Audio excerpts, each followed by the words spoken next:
Hey guys, welcome back to my old tractor shed. Over the past week or so, I've been out here a couple different times. Go in the house, have a cup of coffee, read the book, hatch a new idea in your head as to how to get this counter shaft out. Unsuccessful so far. I think when I left you guys, I was thinking about trying to get a puller on the end of that bearing, grab the inner race. I have a pretty good selection of pullers, and I went to visit a few friends, my father-in-law, whatever. Quite a pile of pullers we looked at. There's really no way to grab that bearing. That inner race where I thought I could hook the puller around, of course it's round for the balls. I thought of a couple different ideas to get a small puller in there, but of course you don't want to damage that surface, then you've ruined the bearing. I thought about just cutting the bearing out of there, but I really don't want to do that. I would certainly make sure I get a new bearing first, but I wouldn't want to get any metal filings inside this transmission in case I can't get the whole thing apart. I don't want to have metal junk in my bearings. So I looked at trying to remove this collar or ring that's around the pinion shaft. It's a bearing carrier is what it is. Took these bolts out, and then there's a couple of threaded holes here, 8mm, and then I moved it out a little bit, some shims behind there, took them out, marked them. But then the problem I ran into is underneath this top shaft, about the center of that pinion shaft, which I believe they call the input-output shaft, there's some snap rings that I got to get at, and of course I can't get at because of this. I considered taking this nut out. There's a snap ring here. We got the snap ring out, and there's a big washer and some shims that were behind there. Took that out. Well, this upper shaft, I can make it move back and forth, but of course on that end, there's the exact same nut arrangement. And I think there's a bunch of snap rings here too. There's one right here, there's one there, and I think there's another one back in there. That shaft has to come apart, but of course I need to have access to that end to do it. I had attempted to make a wooden block. Actually, I did make a wooden block that fit in behind that bearing, and then I put some wedges down in here, and then I tried driving that shaft back. That wasn't going to go. And then even while I was doing that, I realized that, I don't know if that camera can see, this gear here, which is I think they call those collars. That's where your selector fork would go onto. Because of the weld on this shaft, it's not going to go off that way whatsoever. And I wiggled and wiggled. Didn't matter how I held my tongue. That gear won't go past this gear. So even if I got that bearing off, I could get this assembly here apart, I figured. There's a snap ring right there. I think I could do that. But this gear won't go past this gear. I just don't see how it's going to go. Even if I had the bearing off the other end, I had thought maybe that shaft I could turn it, but that's not going to happen. There's just no way in hell. And I'm not going to go after that weld. I considered that. I'll get in there with a little die grinder, do away with that weld, and then that collar there could go that way. But there, once again, if I grind that weld, I'm going to end up with junk all in the bearings throughout this whole transmission. And then if it fails and I can't get it apart, I can't clean those bearings, no. So, where does that leave me? Well, that leaves me with removing the transmission from the intermediate or clutch housing, as I was calling it, but they call it intermediate housing. Which I guess in the back of my mind, I kind of had a gut feeling I was probably going to do anyway, but I mean, come on, I had to try. If I was able to get that shaft out with taking all this apart, wouldn't that have been a bonus? Like I said earlier, there's this another housing here, and there's some other gears in there. It'd be nice to have a look at it. I'm not looking forward to it though. When I had the engine off, of course there's a shaft, the input shaft goes all the way up into the clutch up there. I had a hell of a time putting that engine back on. I'm doing it by myself, trying to get stuff lined up. No fun. They stress pretty clearly in the book to keep all this level. Of course, I've got to deal with that PTO shaft. So I made my version of the PTO support shaft. Supporting tool or whatever. Bolts on the back. That should work just fine. So I'm going to put that on next. I knew I needed more blocking.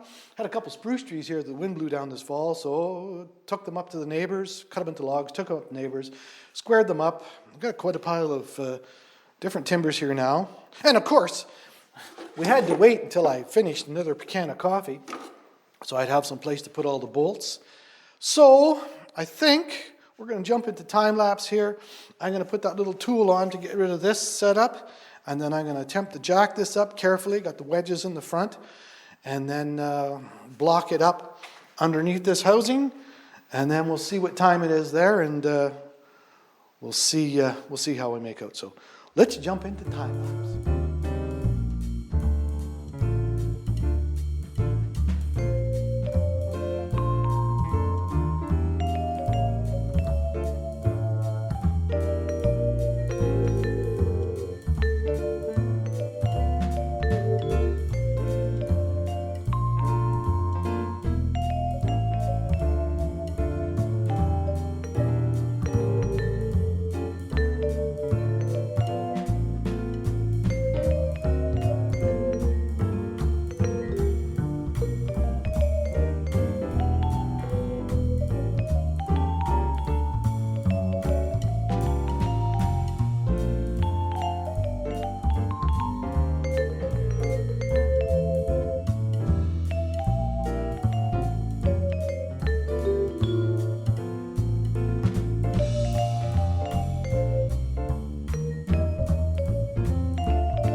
All right, that feels pretty good. Had a pretty small piece of 3/4 inch there. I just switched it out for a bigger piece. I had to reposition the jack. I was actually lifting that little bracket that I made for the PTO shaft was actually sticking down, and I was lifting on that, which I realized I just had a couple of, I don't know what those are, 3/8. Looks like about 3/8 bolts, so I had to go careful there. Reposition the jack just to make myself feel better.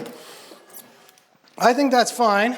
Now, I need to get the final drive off my little high lift and then get this rigged up. So let's do that.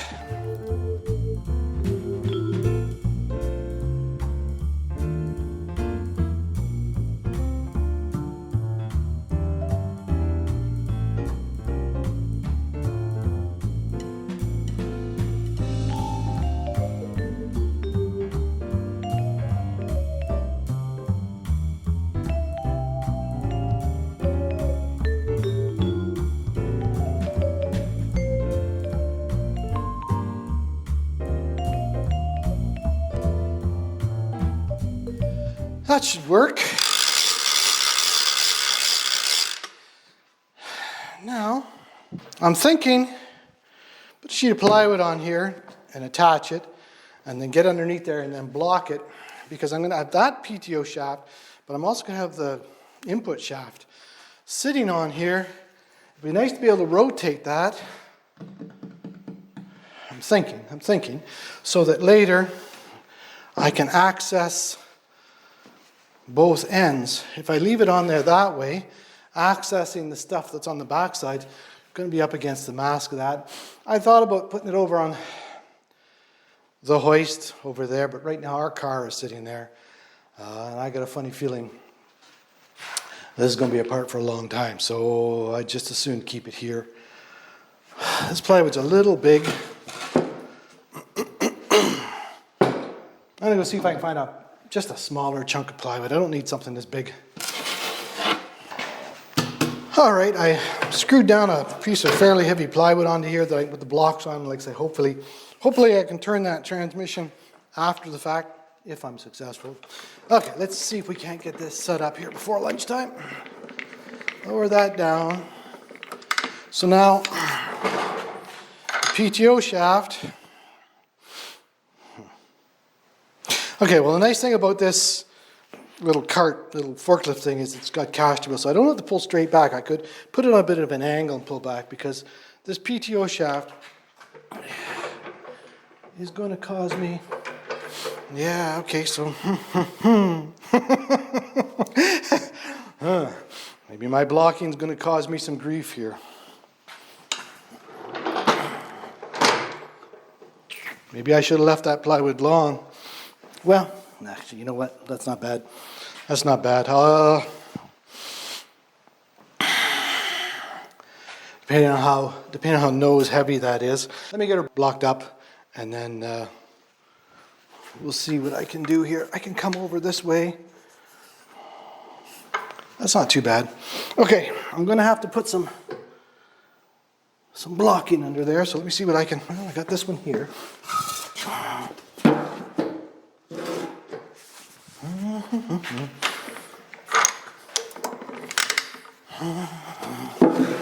Okay, that one can go there.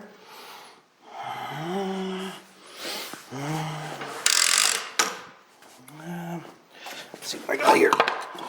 Some 2-inch, 1.5 inch. You know what? Maybe the 3/4 inch would be better. That one there. Oh, that one there is touching. This one here touching on that drain plug. So if I let that there is just about snug. If I let that down just that little wee bit and slide that one in. The 2, no.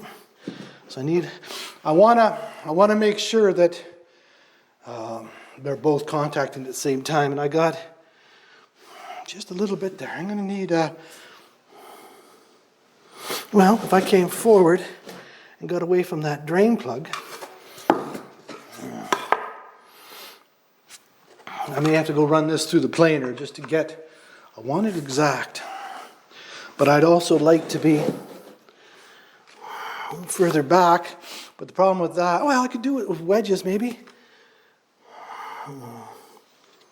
or I could cut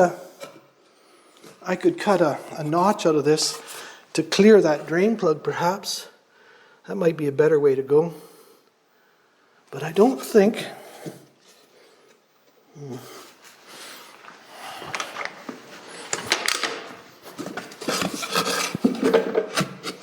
maybe. Let me get the jigsaw and just make a little notch here.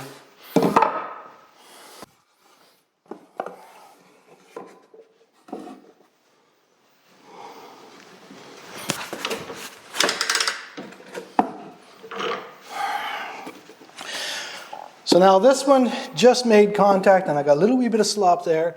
That to me looks like I need 1/4 or 3/8. I'm gonna run, I got some scrap plywood in the back. I'm gonna see if I can't find something to make both these contact at the exact same time. 1 second. I got some 1/4, some 3/8 and 1/2 here.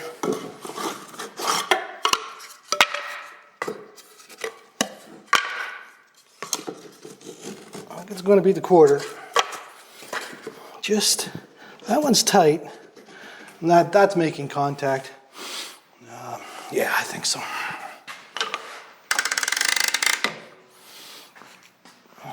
Now,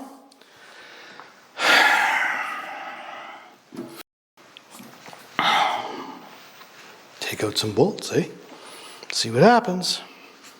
This is not rubbing on anything. It's actually still free. I got a couple bolts there on the front I should have maybe taken off first. Hopefully they're not too long.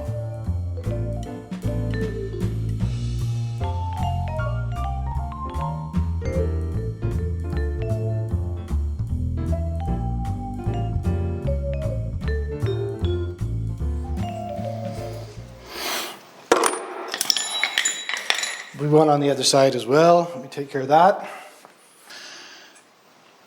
The one on the other side, I've got this block at an angle, I'm hitting it, but it's far enough back that's not a problem. But I'm just mildly concerned here about maybe I got too much weight forward. The way I've got these bottom blocks positioned, I can't get my little forklift thing any further in.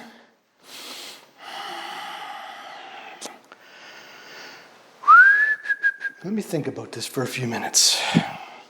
Actually, I think I'm going to go for lunch. And I'm going to think about this. I could reposition those blocks and then maybe get this, maybe get a little further forward. I could see me getting this halfway out and then running into a little bit of trouble here. So yeah, let me go for lunch. I'll bring you guys back. All right, guys, I took the large tapometer on the other side and I managed to bump the one timber in. I slid this forward. I've reconfigured my blocks a little wee bit. I think we're going to try that. So, without further ado, I guess I'm going to remove a few bolts and see what kind of trouble I can get myself into. I'm going to use the air impact, so we're going to jump into time lapse so I can, just so you don't have to listen to the impact gun run.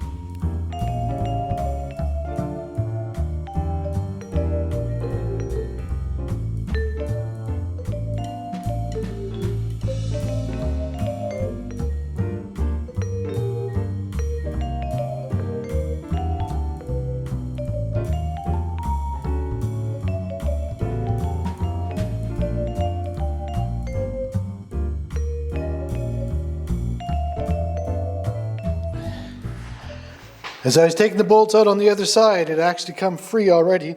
I'm certain there's got to be a couple of dowels here somewhere. And I was watching the bolts. They're all the same length. They all go in my bucket. These little brackets around here, I took some pictures of that. That was all for the running boards or whatever you want to call it, where you'd put your feet. Okay, that, she's free. I'm guessing there are no dowel pins. Okay, let me just raise this up. Yep, okay. It's not nearly as heavy as that final drive, that's for sure. Well, only one way to find out. Just give her a little tug. I was thinking I might have to put some ratchet straps or something on here, but I think that's still free. I am going to get couple little pinch bars and just very slowly and carefully work that out. Of course, you know me, my favorite pinch bars are, at least to get started, screwdrivers.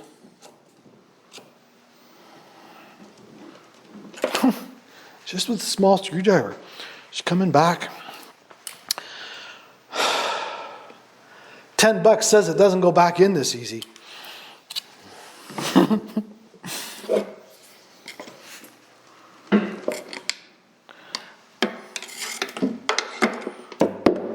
Bit of dirt falling out of there.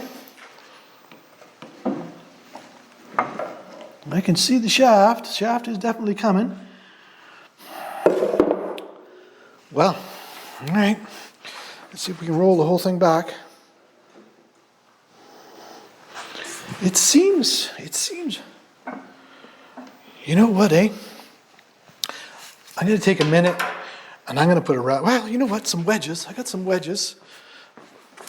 Let me just put a wedge on each side here.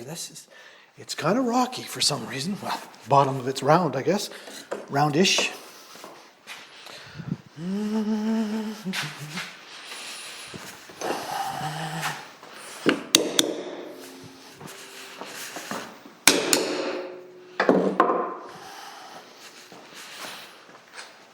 That's better. Okay. Carry on.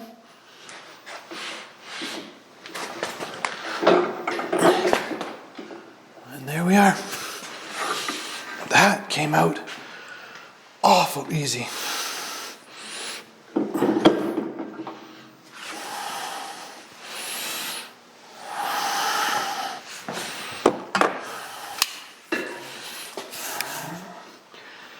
Here's my clutch.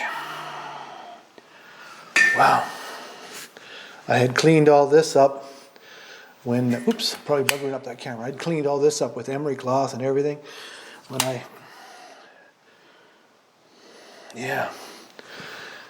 steering box assembly. Gives you, and there's the, I'll get some pictures of this later, ground wire. This is actually for the horn. The throttle thing, I had looked at that from a couple different spots. It's a couple pins that when you move that, linkages. I now have extremely good access. To have a little look at that. This is very, very dirty in here. When I had the other end apart, actually there was a huge mouse nest in there. I had cleaned that out, but back into here, I had kind of cleaned it out as best I could, but I couldn't get at it too close. Well, all right. Isn't this interesting? This is not This is not what I expected. However, it came apart incredibly easy, which is also not what I expected. Let me get the shop back. I want to clean up some of this mess. And then, it's not real bad. I cleaned most of it out from the other end, but there is some here down the bottom, and there's a little bit in there. Just want to clean this up and steady it up, and I'll bring you guys back. All right, guys, I took the shop back and just cleaned things up a little bit, studied up the book, got another little container. What I'm starting to do now is I actually put the page number of the parts manual, and then I'm taking off some bolts, washers, blah, blah, blah. I do have a funny feeling it's going to be a long while, and we'll get into that shortly. Anyway, I'm going to take this little cover off first. That is where the front PTO would be. I don't expect that to give me access too much. There's an opening on the other side. I think I mentioned it before. That's where the linkage would have went through to engage and disengage the front PTO. But I'm going to take that off. Got to clean it and paint it.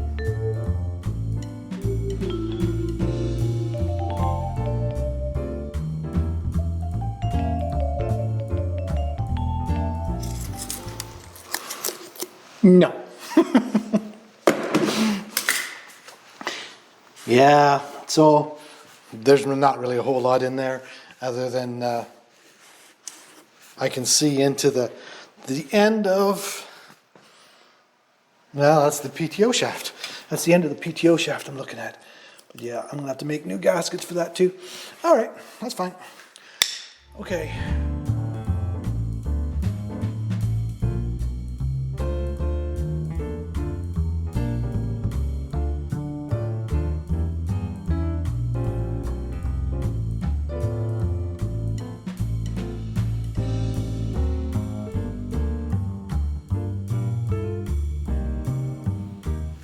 Okay,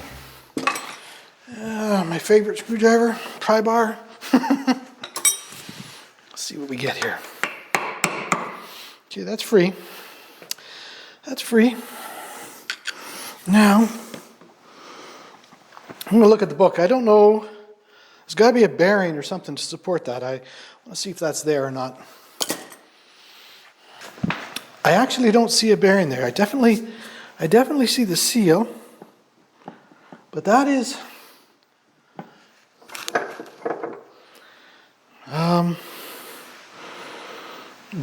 this is moving up and down. We've got that camera running. Of course, I'm probably standing in the way of it. I've got the bolts out here. We got some oil coming out of here too. Big surprise there.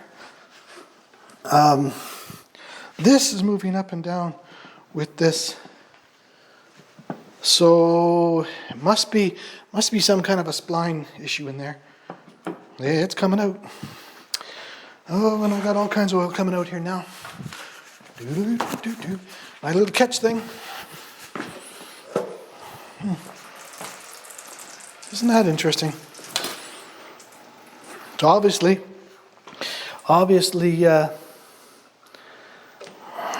another compartment. That's okay. It's only oil. Ooh.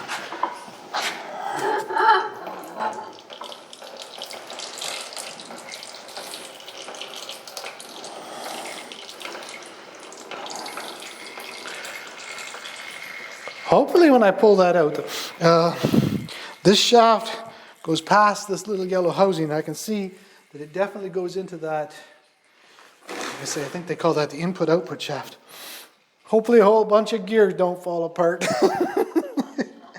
Oh no, I see, it's not. This, oh, I see what we got here. Is that camera there? So yeah, this had a 2-stage clutch. So we got 2 shafts here. This is just a tube. And there's a gear on the back side of it. It'll all become clear in a second.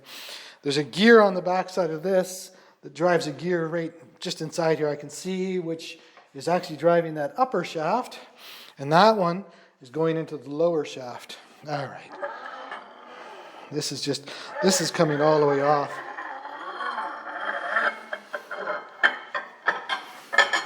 There we are. I'll show that camera. So yeah, that gear there, there's a ball bearing there. There is, I don't know why I couldn't see a bearing there. Okay, let's just sit this, because I've already got oil on the floor here, so let's just sit that down for a minute. Oh. Hey! There's the oil pump that I went looking for, what, 2 weeks ago? 3 weeks ago? I said, if it's easy, if it's easy. Well, it's easy now. It's all wired too. Okay, I got to get rid of this oil, clean this up, and then I'm going to bring probably that camera over there. We'll have a little closer look at. All right, guys, I've kind of cleaned up the oil a little bit and kind of eyeballing this, looking around. There's one tool that I have to make. I'm going to bring that camera in here in a second, show you what I'm looking at. I'm not sure how long ago it was, 1 or 2 videos back. We were looking at the nut on the far end, and I could see where somebody had taken a chisel to it to get it off, and I was curious about the one on this end. Well, somebody's taken a chisel to this one as well. So somebody has been, at least as far as what I am, makes me wonder why that was welded, but I'm sitting here thinking, well, maybe 2 different people at 2 different times. Somebody that maybe did it more correct for whatever reason. I have no idea why they would have been in here, but they were in here and they fixed something. And then I'm thinking possibly at a later date somebody did that welding, because obviously if if the person who had put the chisel marks in here had taken it apart as far as I'm taking it apart, they would have fixed that countershaft problem properly. So I'm thinking the countershaft was a problem at a later date. But anyway, I'm going to bring the camera in here, show you what I'm looking at. So you can see this oil line here. I need to remove that. I am probably going to take that pump off.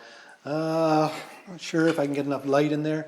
You can see the bolts. There's wire to prevent those from backing off. So I'll probably take that apart. I'm here now. Take that line off, and then if I look up at the top here, this line here, this one here just goes over and feeds the bearing that's on the end of that countershaft. It doesn't actually connect, it just sprays in there. The one that goes up, that goes to that oil line I took off way back. There's 2 Allen head bolts up there I got to take off. But this nut that's back here, I'm not sure if the camera is going to see that or not. There are definitely chisel marks on that. That nut looks to be exactly the same as the one that's on the other end. So I need to get that off. And then the input shaft here, you can see the bolts have, and I can see that they've been bent as well. So for sure somebody's been in here.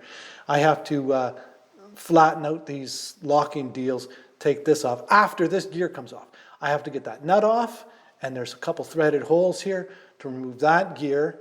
And then I suspect this is just going to pull out of that other shaft, but we're going to get to that shortly. But for now, I need to, I've got photographs of the nut that's on the other end. I'm going to take some measurements of this as best I can, and then I'm going to make a tool to remove that nut properly. So I think we're going to leave this one here, guys. I may take that oil line off later today. It's just about time for coffee. I might take that oil line off to make it easier for you to measure that nut. But I need to go to town here in a few days. My father-in-law thinks he actually may have the tool for doing that. But if not, I'm going to find a chunk of suitable material, and I'm going to go visit my neighbor machinist friend, and I'm going to make a tool for that. And then next video we'll hopefully, for sure, next video we'll get that counter shaft out, or at least get it a little bit further apart. So I think we'll leave this one here. I appreciate your time, guys. Thanks for watching. You take care, and we'll see you next time in my old tractor shed. Ciao.